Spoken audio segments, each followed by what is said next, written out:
Italian Wine Podcast. Chin Chin with Italian wine people.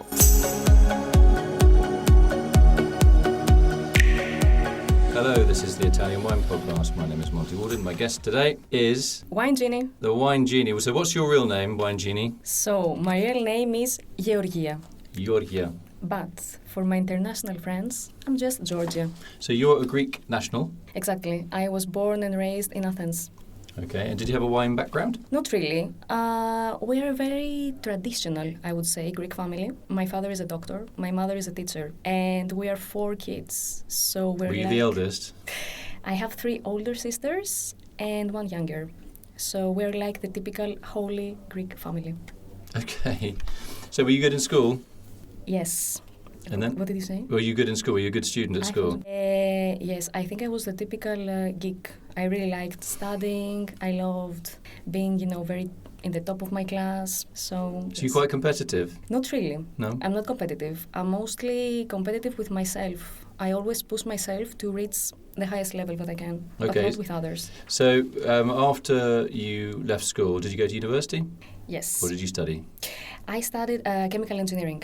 In Greece, we love studies. We start from bachelor's, we go to masters, we do PhDs. So did you do all that as well? I have a master's degree in chemical engineering. So are you a doctor or not? Not yet. Oh, okay.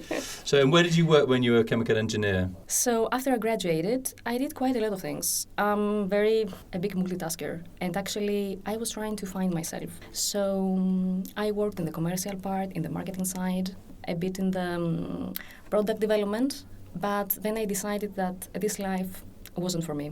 So I quit everything. How old were you when you quit? I was 24. God, it sounds like you've 50 years in a company. Then I quit. It's like, 4 years as a chemical engineer. That's not exactly purgatory, is it? So you had probably a safe job, good salary. Maybe the work wasn't the most fascinating, but you had trained for it. What was your next step? So I always had in mind that I want to do something in the wine. And when I quit my job, I decided to move to Santorini. I guess you know Santorini. It's one of the... So just to give us a very quick detail, Santorini? Santorini, one of the most popular touristic places in Greece. So what is it, an island? It's an island, volcanic island, super touristic, and one of the top wine destinations. We produce there the variety Assyrtiko. Which is a white wine grape? It's a white wine. It's a white grape. Which is very, very aggressive, super acidic, super mineral. A lot of wine people in Greece, when they want to do a big step, let's say in their career, they go there. To Santorini? Yes. Really? Either if they want to, let's say, produce wine, or if they want to start doing something in the communication, marketing, Santorini is the place to go. And it's actually the place that changed my perspective of wine completely. Because I met people from all around the world, and it was a really eye-opening experience for me. So it's like a melting pot, Santorini. A volcanic soil, obviously it's a volcanic island. Exactly. It's a volcano that's collapsed into the sea, right? Exactly. The energy there is amazing. If you go either for vacation or to work, you can really feel these vibes of the volcano. It really affects you. So you've basically gone from chemical engineer to being a hippie. Yeah? Talking about vibes and all the rest of it. Yeah? You know what? Engineers are really romantic people. Are they? Yes. Yeah, this is a wine podcast, not a Lonely Hearts podcast, but we can certainly switch tracks if you want. So when you went there, you were obviously to Santorini, you had your reasons. I mean, was that also for love or just purely for your own personal experience? No, it was for my personal growth. And I felt that there was a point in my life that I wanted to do something to be inspired. So I started working for the marketing, communication side, and wine tourism. Mainly. For the island of Santorini? Yes. I was working in a boutique winery there, in the wine tourism part. So I had the chance to meet people from all around the world. And for me, that was something very interesting because I started to be interesting on how to communicate wine to them. At this point, I wasn't very experienced in wine because I have already done the WSET courses. Wine and Spirit Education Trust? Yes, exactly. But for me, let's say there was this seed planted in my head that maybe this is the way for me to go, to start communicating wine to people who might have no idea about it. But all wine or just Greek wine? Wine. In general? In the beginning. So were you tasting a lot of wines on Santorini as well? So basically obviously you were tasting wine on Santorini, but you weren't interested in writing tasting notes on a blog, but you were much more interested in actual how producers can communicate with consumers and how consumers can communicate with each other, I guess. When I was in Santorini, I was mostly interested in the communication of wine to the consumers, and also I started doing the blog of the winery and starting doing some social media. That was just the beginning for me. So wineries would pay you to organise their website and Twitter feeds and things like that? No, at this point, for me, it was just me working in this winery for the season, for 7 months. And doing your own thing. I started doing a small blog for them and social media for them. So when the season ended, I started having some thoughts. I thought to myself that I want to do something more and I want to be more of a professional.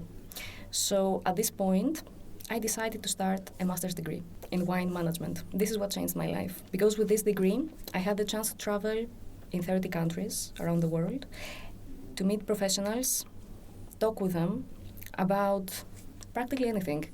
We met people from the business side, people from the production side, people from the communication, journalists, educators. So it was a master's degree to help you to have an overview of the wine market in general. And this is how I started my personal blog. So what were the trends that you identified then when you were doing that? You mean in terms of wine communication? Yeah, I mean trends, obviously in terms of how the communication reflects what's actually going on in the vineyard or the winery. The funny thing is that when it comes to wine communication, there are no rules. Wine world is so diverse that you can't really do the same thing for a winery in Bordeaux and a winery, let's say, in South Africa. So for me, the fact that the millennials, my generation, we're trying to do something different in the wine communication is really important because we can, let's say, reshape how millennials perceive wine.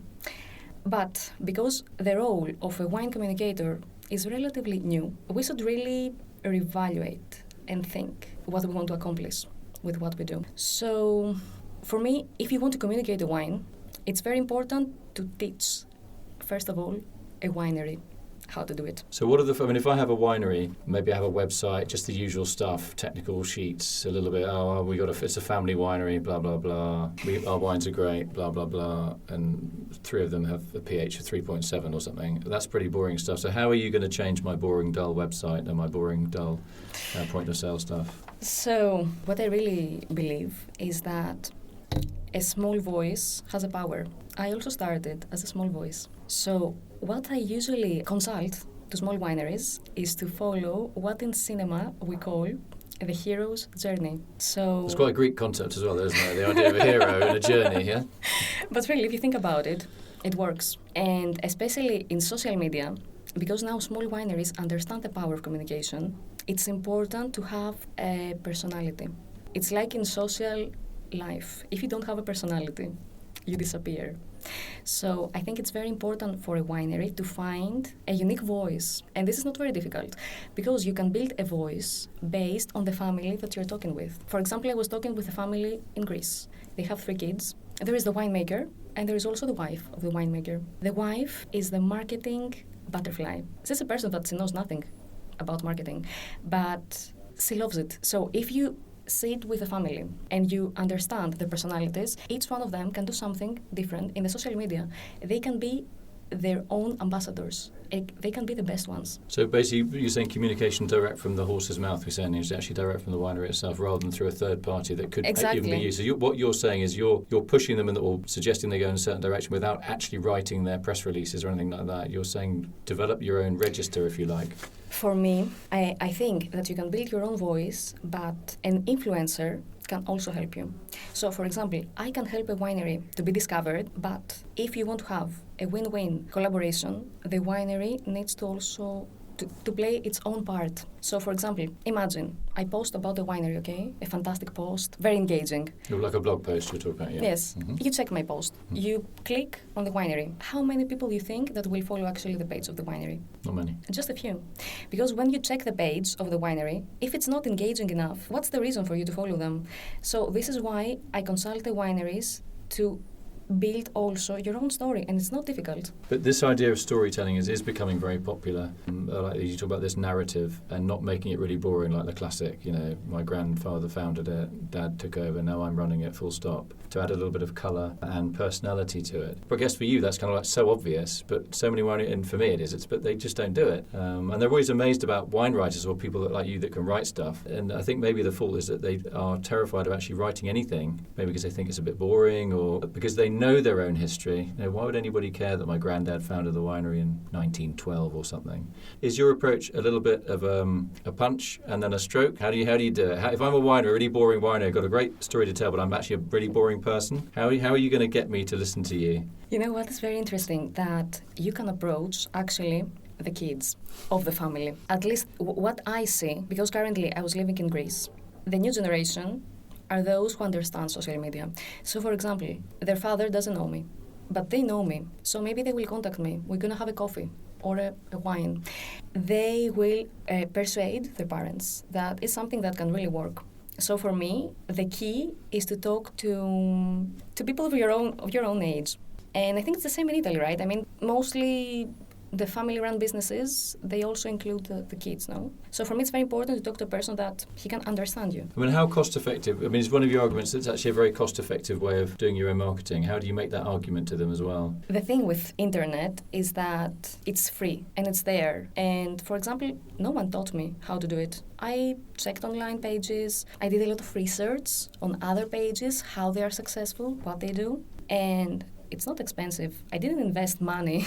So I think it's all about being effective. Of course, you need to, let's say, invest some money in your advertising, but it's way too cheap, especially Facebook. What about investing in just making websites going to look a little bit nicer or a little bit original? Are you more into content or the design of a website, for example, or both? I'll tell you what I believe, because I'm also searching about making my own website, because I don't have an actual page for me. You don't? No. Isn't that a bit ironic? I thought you'd have 16 different websites. I know. I don't have my personal blog. I write on Instagram, so for me it's not enough. I want to write more things.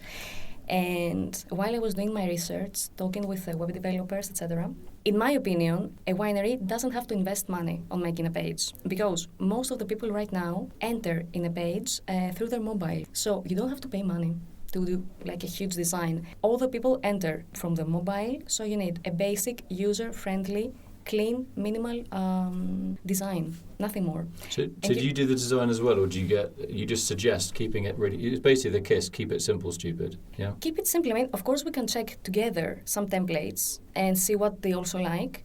But in my opinion, you just check a very nice, simple, minimal kind of design, and you're okay. Because in the end, what is really important is your content, and people don't want to be bothered with extremely kind of funky things. Complicated things. Yes. What about in Greece? Are wineries allowed to sell directly? Can they put a sales pitch onto their website? Yes. And you can order online? Yes, they can do that. And actually, Greece is a market that now invests a lot in the exports. We're a very small market. Mostly, we have boutique wineries, because people right now, they don't have really a lot of money to buy bottled wines. Do that in Greece, yeah? Or yes. Germany, yeah. The thing is that because of the last years with the crisis and everything, the taxes have really affected the prices of the wines. So most of the wine producers are now looking for markets to export. So for us, it's very important to have a good, let's say, online presence, although we're still building on that. And it's important to invest in niche markets because we're small. So we go for New York, we go for London, we go for Canada, good markets that we can have very good placement in restaurants, not in shops, or cavas. It's not something that for us will work. How important are native grape varieties in Greece in terms of marketing? Because it's a big thing in Italy. One of the reasons we have this podcast is banging on about native grape varieties, and obviously Greece has a wealth of them. Is that a good angle? Yes. So in Greece, when people started after the 60s, after the boom of Retsina and the death of Retsina, people who started investing money in, let's say, producing good quality wine, they understood that if you want to be competitive and you're small, you need to be different. So in the beginning, they were producing Chardonnay, Cabernet Sauvignon, who wants to drink a Cabernet Sauvignon from Greece? I don't say that it's gonna be bad, but you need to have, again, your footprint. So people started producing since the 80s. They invested more in native varieties, but also we produce a lot of blends for the newbies, let's say, to initiate you to the Greek wine. Blends of Greek varieties and international varieties. So step by step. Exactly. So you can drink a Greek variety, let's say, Limnio, with Syrah. And for me, this is I think, very interesting. So sort of hybrid wines. So what's your next step? I have a lot of dreams. You take your company public. It sells for, I don't know, $6 billion. It's listed on the New York Stock Exchange. What are you going to do now? What's your next trick? Are you going to stay in wine? Are you going to do something different? Of course, I'm going to stay in wine. Yeah. I'm very, very happy that in a very small amount of time, I can be here, for example, talking with you, or I can be here today sharing after in a presentation my thoughts on the wine communication. So my goal is to keep learning, to tell you the truth. I don't feel a wine expert. And I want to keep learning about wine. I want to find more ways to engage people who are afraid, let's say, to enter in the wine business or in the wine world. I want to invite them here because in the beginning, when I started my first steps in the wine industry, I had also people who were saying, okay, why you want to do that? You're not a producer, you're not an expert. Guys, I love wine. Cool, okay. So I want to say thanks to my guest today. Georgia, you have to say your surname again. Wine Gini. Wine Gini. Yeah, your surname, go on. Panagopoulou. My surname. So Panagopoulou. my surname is Panagopoulou. There we go. Chemical engineer turned wine communicator from Greece. It's been great talking to you. I learned a lot about your some of your communication skills and tricks and approaches. And I hope to see you in Greece someday. Are you going to move to Italy at some stage and give the Italians a kick up the bum in terms of wine communication as well? I would love to. Yeah. Let's see what future will brings. I don't know. Thank you so much for inviting me over. Thanks for today. coming on. Thanks, Georgia. Ciao. Ciao. Follow Italian Wine Podcast on Facebook and Instagram.